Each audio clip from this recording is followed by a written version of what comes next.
everybody, it's Emily from Emily Loves London, and I'm here today to do my first Baileys and Chill. I hope you're sat comfortably on your sofa, having a chill and enjoying yourself.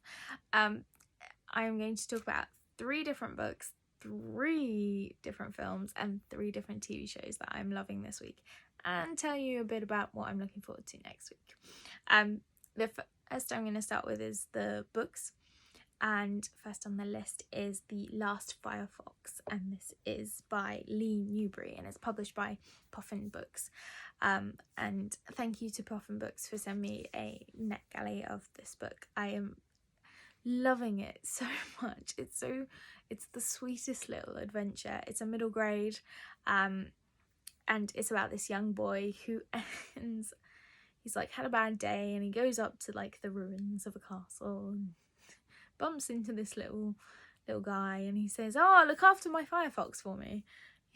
He's like, "Don't worry, she's fine, she's harmless." I think she's a she. The only thing you have to worry about is when the Firefox gets excited or angry or needs to eat. And there's one other thing as well, that the Firefox will just burst into flames. Just a tiny problem that our main character has to deal with. But basically the main character has to look after it until the guy comes back for his Firefox. And it sounds like the wackiest plot, but it works perfectly because it discusses kind of school and kind of moving into those upper years of like primary school, so year 5, year 6, and kind of starting to feel like an adult but not really, and the way like friendships change in terms of people start getting a bit more mature, and some people are just into games and like really silly games, like this one character who's obsessed with like hiding pebbles, and then you get the person who's hid the pebble gives like a riddle, so you can find where they've hid the pebble. It sounds so cute and innocent, and it is, and it's got a fantastic representation of of 2 dads in it, and you just kind of fly through it just in laughing and enjoying every little moment. So do check that out. That is The Last Firefox, and it's by Newberry. The next thing I'm reading at the moment is Death on the Nile by Agatha Christie, because I went to see the film and I really enjoyed it, and then I came out and I was like, yeah, I can't pick the parts.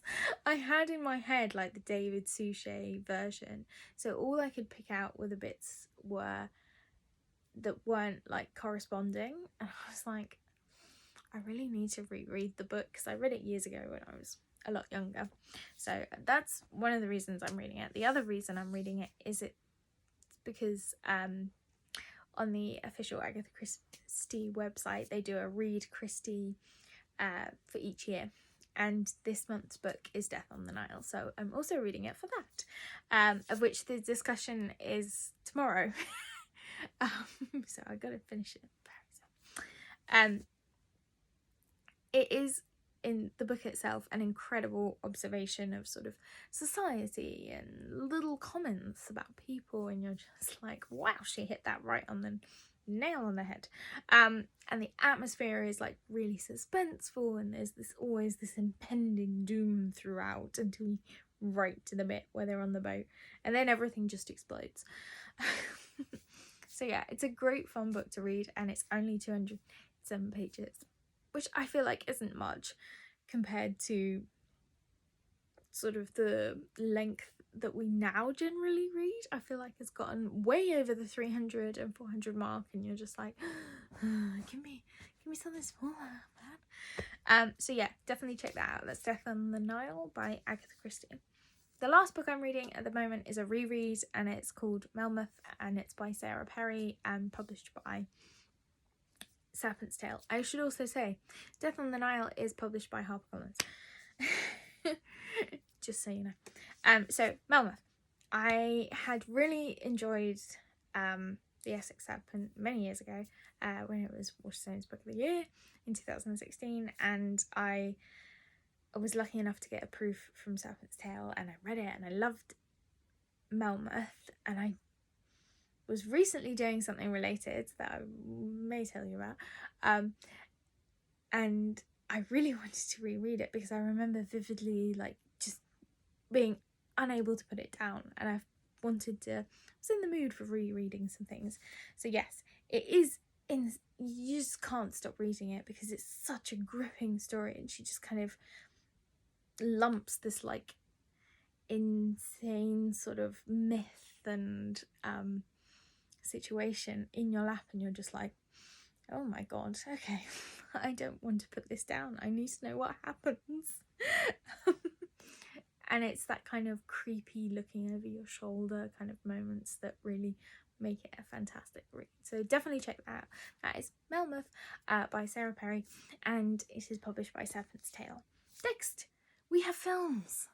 Haha, I'm going to have a little sip. Now, the first film I am going to discuss is the fabulous Uncharted, which I have now seen twice. Yes, I know, I'm that person. Uncharted is basically, the best way to describe it is like an Indiana Jones mystery with Tom Holland and Mark Wahlberg and a love interest as well. So it's all bells and whistles, this film. It's so much fun. Definitely go see it if you're just in the mood for something like witty at moments and it's kind of silly and stupid at moments, but really, really good sort of fun film that you will just enjoy thoroughly. As you can tell, I've seen it twice. It's also the fact that Tom Holland is fantastic in it, and his like father-son connection with Mark Wahlberg and their characters is just spot on.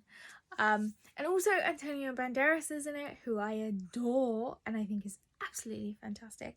Although there is a moment towards the end which I was a bit disappointed in for reasons you will understand when you watch it. That is all I will say on that. But yes, you can watch Uncharted in the cinemas now. The next film I am going to talk about is shocker, Death on the Nile. I know, I'm talking to you about the book and the film. Can you get any more Agatha Christie than me? Yes, so this is the adaptation of Agatha Christie's novel of the same name.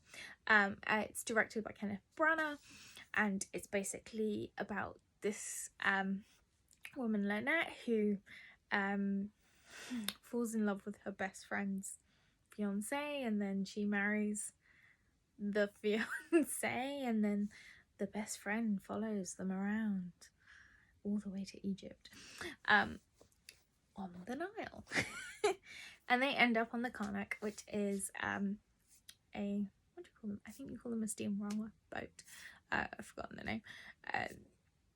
And chaos ensues, and there are many other people that get involved and that have lots of secrets.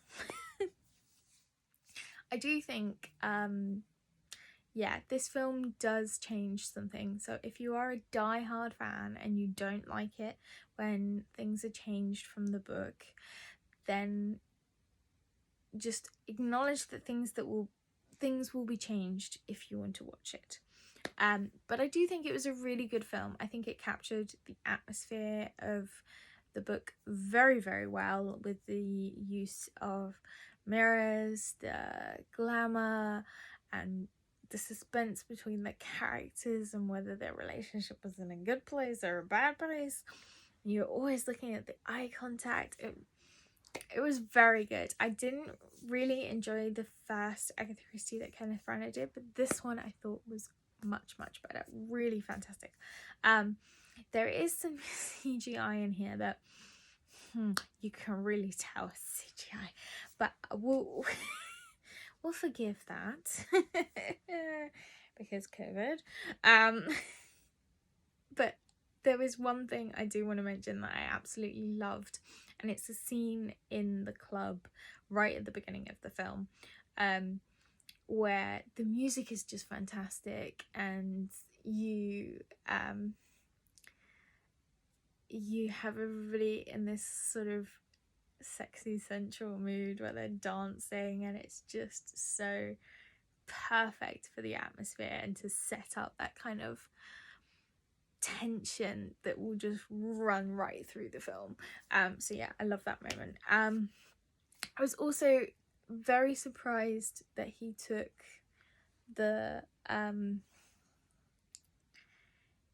he took the idea to take a backstory for Poirot, and whether that backstory is true to some of the books, I am not sure, because I can remember a conversation in one of the David Suchets that doesn't quite fit with that, but I don't know. I think it added to the story and to the idea that sort of the moustache really encompasses the whole character, and without that moustache he's very much, oh, who is that guy? That's not Bora. So yes, in that sense I thought this is an interesting point. I really like that he put that in. So yeah, it was a pleasant surprise. And also, again, the music was fantastic, and a lot of the music was from an actual musician called Sister Rosetta Tharpe, which you should definitely check out when you're finished watching me babble on. Last but not least, I want to discuss two films, but I'm going to lump them into one because they are part of the same series, and that is After We Collide and After We Fell. I should also point out that Death on the Nile is in cinemas, so you'll have to go walk your butts over to the cinema and grab yourself a ticket and go see it. But now on to After We Collided and After We Fell. These are both on Amazon Prime, and if you don't know the After series, it is basically about a young girl who goes to college and she falls in love with the bad boy, and he's got so many issues and problems, and there's like drama every single second of the film. 3 films, I should say. And it's wonderfully silly, hilarious, funny, slightly stupid at points, but it's the perfect girls' night in with either a lot of cocktails or, if you prefer, fizzy drinks, and lots of chocolate, of course. So do definitely check these two out. The first one is over on Netflix, because it was originally Netflix and now it's moved to Amazon. I do love the extent to which the drama goes. It goes sort of like next level. Like, you wouldn't even think to go there in your own life, but they go there. And I think that's what I love about it. There is something else I should point out. There are some casting changes throughout the films, throughout the 3 films, and that's probably partly because it moved studios, and partly because you don't really notice. Like, you're so involved with Tess and Harden that you don't really care about anyone else around them, and they've just changed like the dad, the brother, all these different characters, and you're just like, I'm sorry, what did Tessa just say? So in that sense, it's hilarious on next level. But yeah, do check them out. That's After We Collide and After We Fell, which is on Amazon Prime, and then the first one, which is After, is on Netflix. Lastly but not least, we have TV shows. The first one I'm going to tell you about is Yellowjackets, and this is in its first season, and it's over on Sky and Now. I should point out, Now is Now TV, for those of you who don't know that Now TV has now become rebranded into Now. I know, confusing, and don't understand why. I preferred Now TV. But this is basically about a girls soccer team who get into their finals, and they have to take a plane to get to the finals, and the plane crashes in the middle of the woods and they're stuck there, and then crazy shit happens.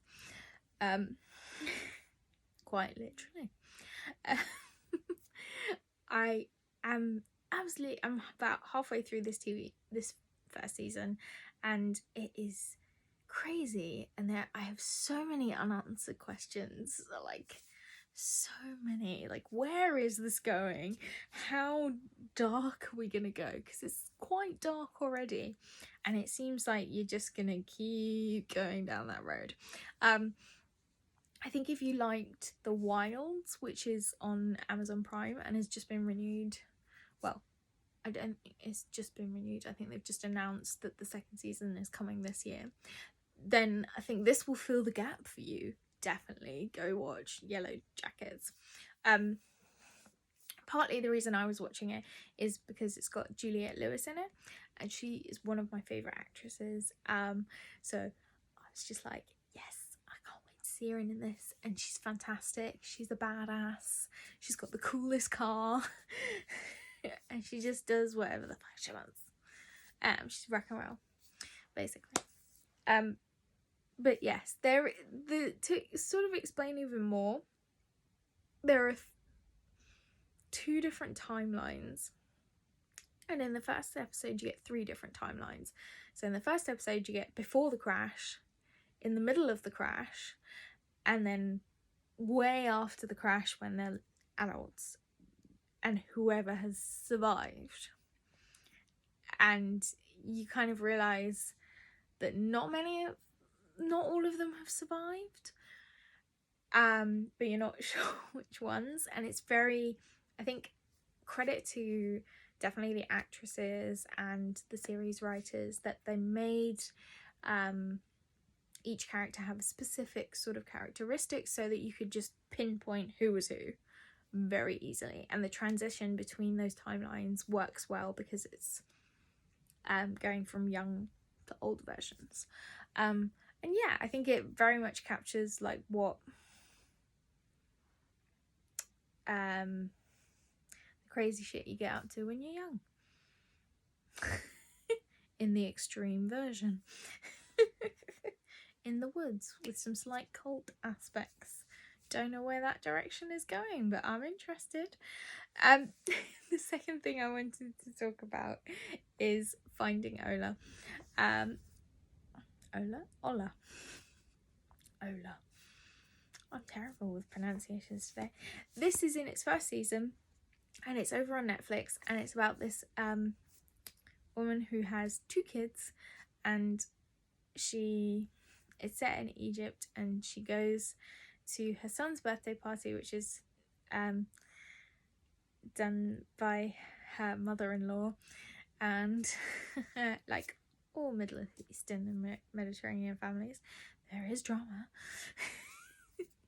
In all families generally, I think there is drama, and like you get the sense that the mother-in-law never really liked Ola,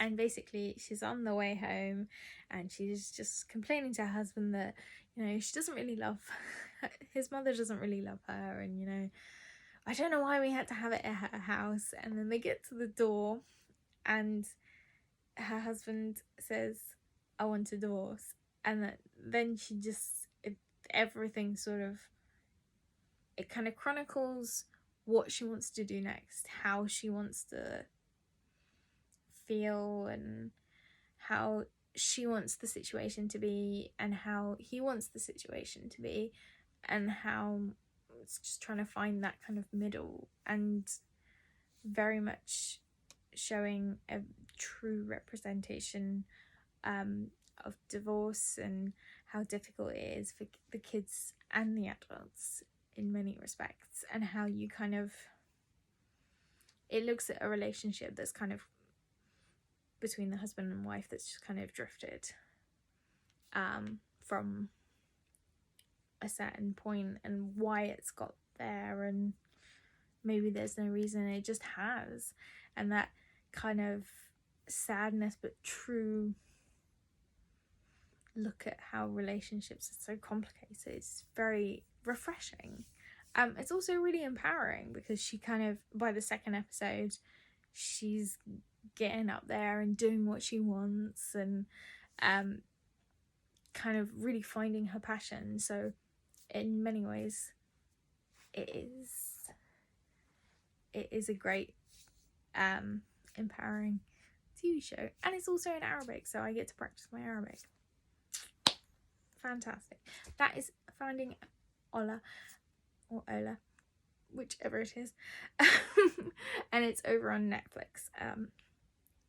Lastly, I am going to talk about Grey's Anatomy because I love Grey's Anatomy. Yes, Shonda Rhimes, thank you so much for bringing this TV show into my life. Don't know what I would have done without it. I'm going to discuss season 15. So if you have not watched up to season 15, about mid-series, stop watching or skip for like 3 minutes. Because I'm going to discuss some things you don't want to know. Firstly, the elevator scenes are back. And in this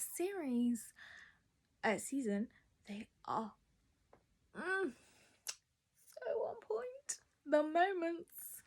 That moment with Meredith and DeLuca, and you're just like, really? Oh, okay, we're gonna reverse the roles now. This is interesting. And also I think he's just so can't call him McDreamy, can't call him McSteamy. What are we gonna call him?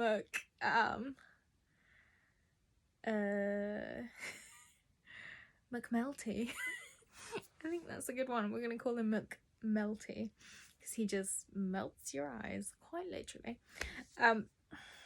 There is also the triangle of Owen, Teddy, and Amelia, which hasn't, like, I'm midway through the series this season and it hasn't exploded yet until that last moment in the last episode I watched, and it just went boom, and I'm just like, oh god, the conversations that are gonna come out of this are gonna be so interesting because there's so much drama in it, and there's so many lives and factors because you've got 2 kids involved, and then you've got a new kid on the way from Teddy, and you've got old relationships and you've got new relationships, and it's drama to the max. So yeah, if you need more drama in your life and you like medical TV shows, because there's enough of them around, or you're a fan of ER or Chicago Med, or I'm missing one that I can't remember, Hobby City or whatever, check out Grey's Anatomy. It's over on Disney Plus, where you'll find all your drama needs satisfied. So that is everything I've been loving this week. I hope you enjoyed this little Baileys and Chill. I will be discussing next week Glance, which is the new book by V. Schwab, which will be out on the 8th of March. I will also be discussing Inventing Anna, which is the new TV show by Shonda Rhimes. I will also be discussing the new Texas Chainsaw Massacre, which has come out on Netflix. And lastly, I will also be discussing Only a Monster by Vanessa, which is out now or soon. Well, Fairy Loot people will have got their editions, so Fairy Loot people know what I'm talking about. But yes, I cannot wait to discuss those with you. I hope you have a wonderful weekend and first part of the week. And let me know down in the comments what you thought of Baileys and Chill and what you are reading and watching this week. Have a great day. Bye.